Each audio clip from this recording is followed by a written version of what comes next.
सातपूर गोळीबार प्रकरणात न्यायालयीन कोठडीत असलेले रिपब्लिकन पार्टी ऑफ इंडिया उत्तर महाराष्ट्र अध्यक्ष प्रकाश लोंढे यांना त्यांच्या काकूंच्या अंत्यविधीसाठी न्यायालयाने मंगळवारी केवळ 1 तासाची विशेष परवानगी दिली.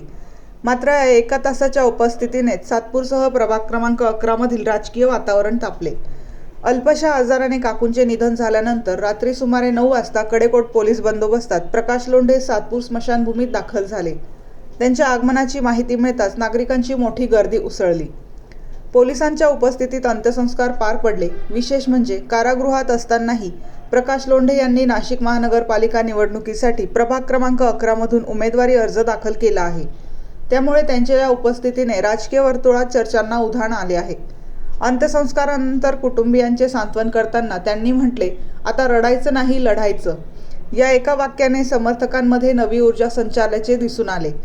सातपूर परिसरात भावनिक वातावरण असतानाच राजकीय हालचालींनाही वेग आला असून येत्या निवडणुकीत याचा काय परिणाम होणार याकडे संपूर्ण नाशिकचे लक्ष लागले आहे.